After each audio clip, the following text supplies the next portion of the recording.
right now, I am leaving Calgary during a historic heat wave. The hottest temperature Canada has ever seen, like that they've been keeping records at least, was 44 degrees. And that's just being blown out of the water by a bunch of different cities at like 49 degrees Celsius. It's absolutely insane. And where I'm heading is going to be like 38 or something today. So, it's going to be interesting. I think if there's one common underlying theme to this entire video, you're basically just going to see a bunch of clips of me sweating, looking a little bit delirious, saying, yeah, it's a little hot out. I'm going to mention how hot it is, but I will not complain one time about how hot it is because I know what winter is like. And when it's minus 30 outside, I'll take this any day. So, this is day 0, or day 1, I guess. I'll be getting there at about 8:30 this evening. Hopefully things have cooled off a little bit. I can kind of tuck into a campsite, maybe find some shade, and prepare for a sweltering tomorrow. Hopefully find some gold to punish myself a little bit more by digging in this stuff. It's only 35 degrees outside right now. I'm towing the boat highway speeds and it's handling it like a champ. So I can definitely appreciate that. Good job, little Subaru Outback. Love you, buddy. Well, here's the bridge ahead. Let's see if I can get this boat in the water. It's 9:15. Looks like I should have access here. That's good. Bit of a thunder shower going on behind me, so if there's any luck I can get this thing where I need to be before that rolls through, but that'll certainly make it nice for sleeping. Oh, I certainly do drive a lot. Well, it was a hell of a ride up. It's super shallow in most of this river. I found a deep pool here to pull over. And the water is just so warm. So warm, in fact. Actually, dead fish washed up in a couple. There's one over there. I won't zoom in too much on it, but I'm curious what the bottom of this thing looks like because definitely smacked some rocks on the way up. I don't know how much more of this river I can explore. There's just not a lot of water here. Oh, I did not sleep too well last night. It was partially the heat, and then partially like there was rain and thunder on and off, and it's just, I don't know. It was a late night and it was a really hot night. So it is what it is. But it's not just hard on me, this weather. The second fish I've seen, and that's, you know, not a small fish. But I imagine, I've heard that the higher the water temperature gets, the less oxygen is dissolved in it. So they like these deep pools, but they're few and far between on this river. And I mean, it's hot, like really hot. So yeah, poor little guys are having a hard time of it. See if I lucked onto a good spot or if I need to try going further up this river, which I'm not even sure I can. Might not be the most responsible thing to do, but definitely want to dig some actual gold. Find at least a gram a day kind of thing. I'm just not waking up this morning. I just walked like 25% of the way back to my boat with my gold pan and classifier in one hand, and well, I completely forgot about my shovel. I must have had like 6 hours of broken sleep last night. A little bit of cloud in the sky this morning is pleasant, but oh man. And I'm not complaining about the heat. I'm simply mentioning it's very hot out. I would definitely prefer this and being out here in the summer than the negative 30 somethings that the winter throws at you. Minus 20 I can handle here and there, but oh. Anyways, Got my shovel. Oh, it's like 200 meters to the boat. I just like can't bring myself. Left foot, right, and eventually you get there. Maybe it's time for some breakfast. So along the way back, endless test pans, of course. And look at that. I mean, there's colors in there. It's a little bit of a wake up. Not too shabby. Seen better, seen much worse. Sun just came out, which means my little solar charger is charging up my cell phone. I just had a nice healthy breakfast, and this is sort of my coffee alternative for dessert. The best thing about that sun is that mosquito coil behind me. No longer going to be necessary, because I think the sun's a little bit strong for those little guys. This spot has some gold in it. Coarse gold, which is pretty cool, but I might dig it. But at this point, there's that temptation to like, hey, this is the best gold I found at this spot, but do I have to dig it? And if I dug it, I would do okay. I'd like that. That's what gold mining's all about. You come out, you camp, you dig some gold, you go home. But it's also about exploring the river and doing more test pans. And maybe if I spend the first half of today, I'm also still a little tired and I don't have the energy to dig for a full day. So maybe find something a little bit better. If I don't, I'll come back here and I have a place to dig. I have a backup, but this is kind of like the start of the trip. And if that was a little piece of advice I could give, it would be, you do need to actually dig to find gold. You can't just go and pan your entire life, but have a look around, and that's how you end up finding better spots. I'm finding gold up and down and up and down, so it's enough to keep you hungry. But right in front of me is a different type of gold. Check this thing out. You never see this. Right under here.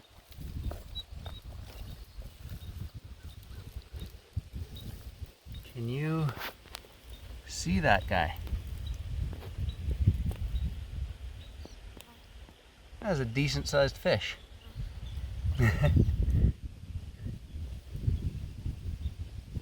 I've got to go up over here to get a better view, but there, look at that.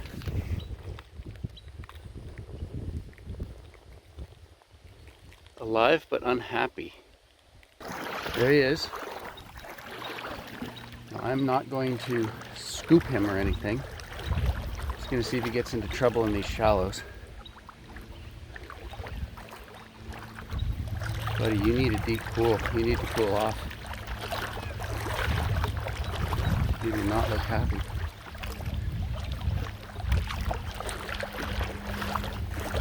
Okay, I'm literally just walking down the middle of the river with a very tired looking fish. Don't get stuck up here. It's a shallow so I can get out into the current. There you go. There you go. It's an air through your gills. Okay, that's good. He seems to be swimming a little bit. I just didn't want him to get caught up right here. No, like I saw 2 fish his size, just half rotten up on the bank. And they're not like spawning salmon or anything, so I don't know what the story is with what I'm assuming is a trout. I'm sure you guys will fill me in on that, but yeah, let's hope we get some rain and some cooler weather here quickly, because I think these fish need it just as much as I do. I think I got to get in the habit of removing this life jacket when I go for a long walk from the boat, because there's no reason and it's just toasty. No way you're boating through that. And then you got a section like this where you have this absolutely no water, but it comes down at an angle. so it goes down the entire river. And this very bottom edge of it, I'm gonna have a peek if there's possibly a deep enough section in there. But short of just being like, all right, full tilt, let's see if I can slide over this. I don't have Teflon, so this might actually be the end of my journey. Just went for it, and I made it up. Didn't touch bottom, so that's pretty cool. And I figured, worst case scenario, I'd be able to sort of like push my way back down there, because I just don't want to get stuck out here. So we'll go see exactly how deep that is, and then I'll sort of pan the top of this gravel bar right here and see if there's anything interesting. If you're not on plane, I mean, it's literally fingers deep that you'd hit. But I made it up. And then of course this gravel bar, I don't believe there's any road access to this, and it's pretty untouched. So if there is any gold here, I'll be the first to find it. Not sure if, you know, I'll get that lucky, but I'm gonna start up at the top of the gravel bar and sort of just work from the water's edge in, and then come down here, water's edge in, and then down at the far end I'll do a few pans there as well. Initially I'm just gonna do water's edge, middle of the bar, up at the bank, maybe 3 to 4 pans per line.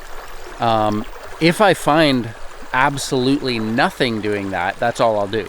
If I start finding 5, 6 colors, then I'll maybe up the resolution a little bit and put like 6 pans in and see if it gets any better. Because the pay streaks can be pretty narrow, so you can be 6 feet away from really good pay and not even know it. Just walk right over it. So I'll have to be. I'll play it by ear exactly how much time I spend panning, but you also don't want to pan, like if you find 0 colors and you go 6 feet away, you're probably not going to find 300 colors. So it's just a matter of start big. If you find something, anything, then you can narrow in your search results a little bit. From where I am, it's a bit of a walk to where the water's deep enough that I can actually pan. And this is sort of a time-saving strategy I've been using. So I've got my first pan right here, and then my next step is to come in. And so I'm seeing a transition from this gravel to where there's sort of this grassy type material and a little bit more muck. I want to sample a little bit out of that as well.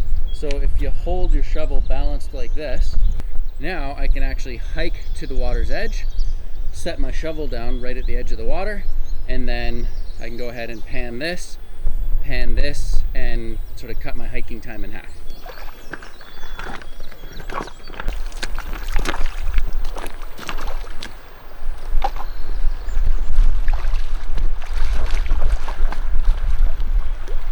Alright, just barely deep enough here.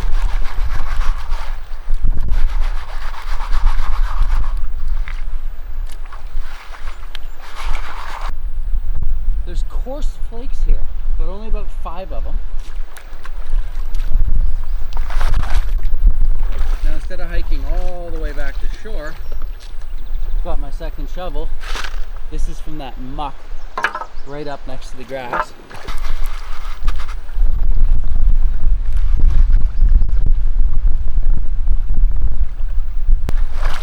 So I doubt this will look like anything on camera, but about 5 feet away, less material in that second shovel, and yet, yeah, I don't think you're gonna see this, but there's probably 15 colors in this pan. So if I can get that to show up, you probably can't see this at all, but there's, yeah. Won't waste your time looking at the pan, but there's 15 colors versus 5. So I'm gonna push a little further into that bank and see maybe what's next. It's looking like my richest material is coming from not in the grass in the edge, but the rocks right up close to that edge, and it's not rich enough to mine. But I think yesterday driving up here, I may have mentioned this is pretty much gonna be a video about me talking about how hot it is. It's really hot. This is another dead fish. Just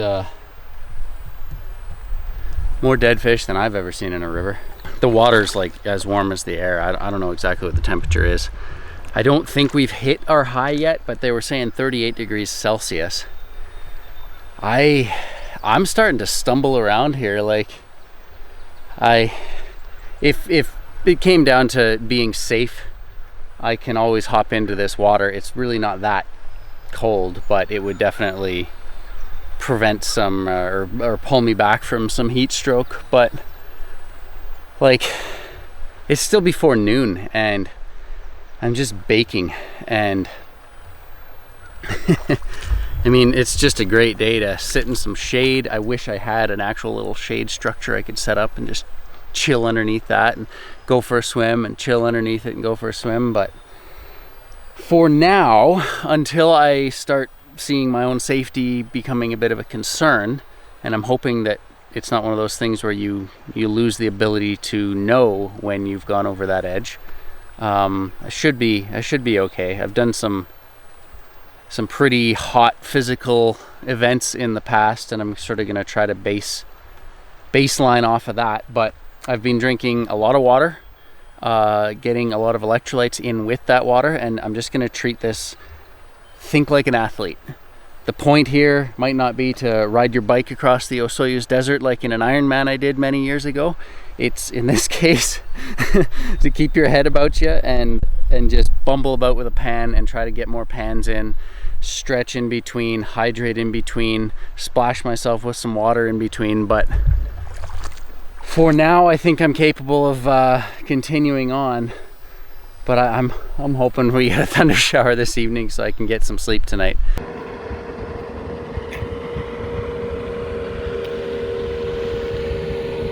Plastic on the boat definitely needs to happen. It's just, if I end up doing that, I end up not actually coming out to the river because I'm in my garage putting the plastic on my boat. I just don't have enough free time to like prospect and work on the boat.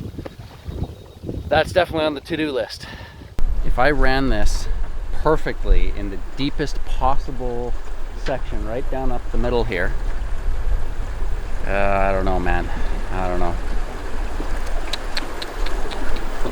I think this might be the end of the road. I'm already stuck, so if it's not super hard to unstick, I'm gonna try this again. Nothing better to do except bake in the sun. I don't have a solution.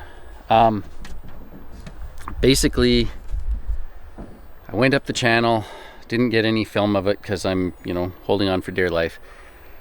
Amongst my group of friends, there's a little bit of a joke they have about me and my brother. We would be excellent product testers for durability because if it ain't broken, we will find a way to break it. Broke my engine, so I'm going up, and it was tense. I did end up smacking one good rock, and somehow it managed to sort of be right under the middle of the boat, hit the hull hard enough that it like came up the tunnel and smashed the outboard. So it gave it a pretty good jar, and I trimmed back down and made it up, and everything seemed fine. And I was at that inside bend checking it out, and I started smelling gas. So I look around the back of the engine, and there's like a little bit of like that gas sheen on the water. I'm like, oh, that's not good. So get everything packed up. I'm like, all right, let's head down. Let's go back to the car, figure out what the heck's going on. She won't start. So the engine absolutely will not start. So something in there, it jarred it free. And when it's hooked up to the gas tank, I've got the fuel line disconnected right now. Fish have a hard enough time already. Something in there has basically knocked itself loose, and it just is going past where it's supposed to and draining gas everywhere. So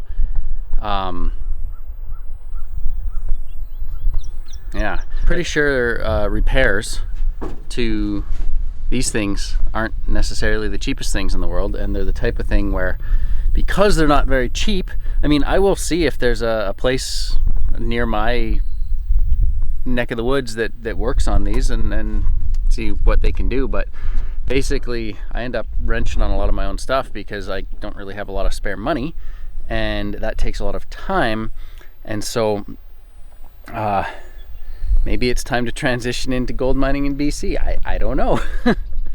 So really, at this point, the plan is, it's not really a solution, but the plan is I'm going to float down the river, and there's one spot that was like semi-promising. Sorry about the wind and noise here. I'm gonna float up to that spot. It's all dug to heck. Somebody's already been through it, so it'll just be leftovers. But if I'm really careful with my panning, I might be able to find something that I can make work. And I have just done a phenomenal amount of test pans today. I've lost count, but it's well over 100, and it's ridiculously hot out. So it's been a productive day, but also, you know, first the drone, now the engine. I'm hard on my things. Down we float. Just moseying along.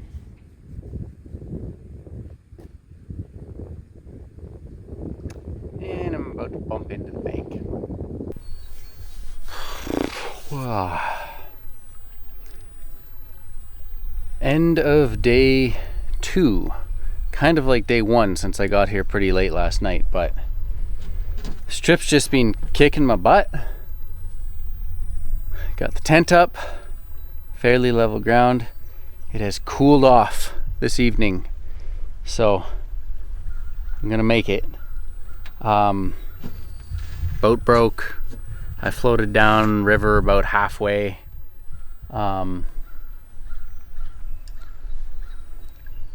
Yeah, I don't know. I'll see what's gonna happen tomorrow. I've panned this entire area up in the sand, down on the gravel, water's edge. Probably did 50 pans right here, just because it was the most hope I had, and I'm basically just floating downriver. It's a one-way trip back now. There's gold here.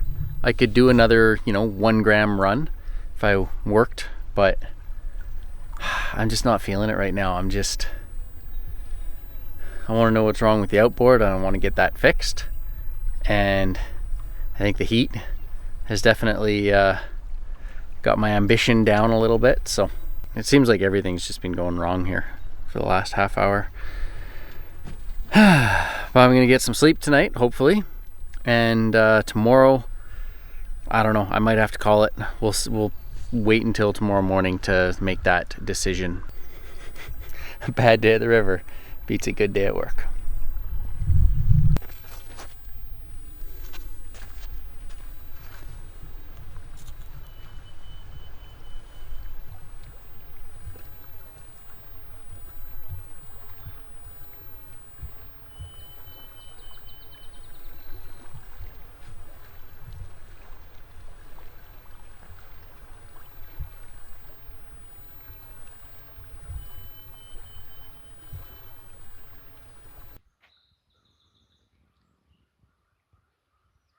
Six a.m. and it's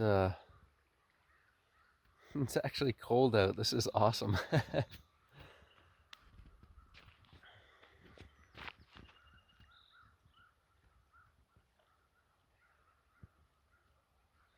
went back to bed. It's 10 o'clock now, and how cool is this? That's shade. I'm still in the shade. Gotta love that. I'm all packed up. It was a bit of a tough call, but as you can see, the bank behind me is fully worked out, and as we go down this gravel bar a little bit to where there's still some, not good color, but there's at least some there, well, I actually don't have enough 1 inch or 1.5 inch lay flat hose to reach that. So that's another learning experience slash something to prepare and change for next time. This is a tough call for me because I have the choice right now to float this river, dig that low paying dirt. I've got a water filter, I've got a backup water filter, I've got another 2 days worth of food comfortably, and yet I'm just gonna float down today. And there's a couple factors. One is I am a little bit concerned about my outboard, and I'm not sure if some of these sections I was able to make it up because I was on plane, and I don't know how hard it will be to make it down. So I want that safety factor in my planning. I don't want to be digging somewhere and then on the last day when I'm all out of food, it turns out that it's, you know, a real hassle to get down some of these river sections.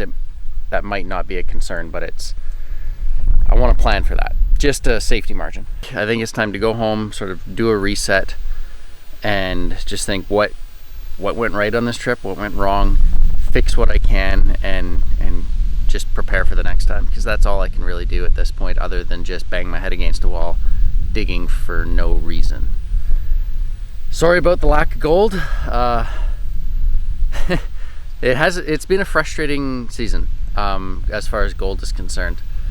The rivers just haven't had the floods that they need to refresh themselves. So that's actually just an excuse. I also haven't had enough time to fully explore everything. But water's low, it's hard to get around, and it's been frustrating so far. Back home safe. Let's have a quick peek at what's going on with the boat here. So I did say I took a decent hit. That's it's a bit of a hit, and it's kind of interesting because it came through this tunnel here. It's probably where the rock came, and then missed this section and basically just smacked right into the side right here. This is really kind of cool. If you actually look at the bottom of this hull, there isn't a lot of dents. Like, I don't see any big, you know, dents, but this aluminum that's like literally shaved off. There's another piece right here. Just really hammered a lot of rocks in that old rock garden. There's a lot of aspects about this trip, which I think you could say it's a complete failure. I left for 3 days, 2 nights, I found 0 gold. And I don't really have a place to end the video, but I guess I'm just going to try to summarize the trip as I see it in my own words. Day 1, packed all of the stuff for the trip. I got my food, and I didn't end up leaving my house until pretty late in the day. And I did manage to get out there. So that's always step 1. That kind of backfired due to the fact that it was a ridiculous heat wave when I arrived and tried to set up for the night. Well, guess what? It was way too hot to sleep. I forgot about just how hot it is. I thought, oh, it'll cool down overnight. It never cooled down. So I probably didn't get to sleep until about 2 in the morning. And then I'm a little bit deprived of sleep all of the next day. Then the next day, it was, I don't know exactly what it hit, but it was supposed to be like 38 degrees Celsius. I've never experienced that while out mining. So I can at least say, pat myself on the back for getting out, and I did well over 100 pans that day. I didn't keep count, but I at least went through the paces of, I'm going to try to find some decent gold. I don't just want to set up somewhere crappy. I want to find something good. But it's been super frustrating because we haven't had any real floods here in Alberta this year. So it's all scraps from last year, and there wasn't anything fresh and good looking that hadn't already been dug up, which is why I ended up heading so far upriver, to the point where I really started testing the abilities of this boat. And you see a little bit of a battle scar like this. That is a serious hit. This is all cracked up right here too. Good hit happened there. It was just like pinballing off rocks. There was nowhere near enough water. Another learning experience, you can look all throughout Alberta, the river flows in all of these different creeks, and it's in cubic meters per second. The one I was in was around 30 cubic meters per second, and I now know if it's not at least 50 or 60, I should probably avoid that river. It just, It's nice to know the boat's capable of doing it without sinking, but I don't have the money to just constantly be beating this thing against rocks like that. The final day, the choice really was, do I just come home, tuck my tail between my legs, or do I pick some of the spots? Because I'd thoroughly panned all the way upriver, so I knew there wasn't anything great that I was missing on the way down. And I'm kind of kicking myself. Should I have dug and said, hey, at least I found a gram of gold so I have something to show for the trip? Or did I make the right decision to just get home and start working on fixing this so I can get out to a better spot as quickly as possible? And on the one hand, I feel really disappointed in myself because I was still not quite thinking clearly, like semi-heat stroked. I didn't have the energy to go and set up and dig. So that was a contributing factor, and I feel bad about that. But with a clearer head, I think it might have been the right decision, because I'm not just getting out to dig, find a gram if I'm lucky, and come home. I actually want to, make something add up a little bit. And I think this is the quickest way to making that happen for the next trip. So let me know in the comments if you think I made the right decision, just floating home, or if I should have tried to stick it out for another day and, shovel some scraps and get a little bit of that out of the experience. What would you have done? And if I was watching this video and trying to answer that question, I'm not really sure what I would say. But in the moment, I was very tired, very exhausted, and the going home solution was definitely, that was what appealed to me at the time. So all you can really say with any decision you make in life is, I made the right decision for me at the time. I'm home now. So looking ahead, next step, get this thing fixed, get back out on the river. Until next time, thank you for watching. For all you loyal people who have stuck around to the very end of this video, I'm not sure how I can get this in the frame for you. This came from my snuffer bottle. I don't snuffer every pan, that would be a huge waste of time. But when I was dialing in on some of the better spots, I did snuffer up what was in my pan. So that won't add up to much at all, but certainly is pretty, and it brings a little smile to my face after so much effort went in and I didn't even get to set up my equipment. Kind of glad I did that. Here's one more angle before I spread it all out so you can see that right there is a single flake. I don't have enough water in the pan to actually swirl. But anyways, so there's all the gold spread out, and that looks like a couple flakes stuck together. That is a single flake. It's actually one piece right there. And it's the biggest piece that I have ever found in Alberta. Now here's for the true test. Come on. Come on. If you can pick it up, it's a picker, right? That fit through a 20 mesh, but not through a 30 mesh. So if you screen everything to 20 mesh, you would still catch this. All right, I'll end the video on that, a little positive note.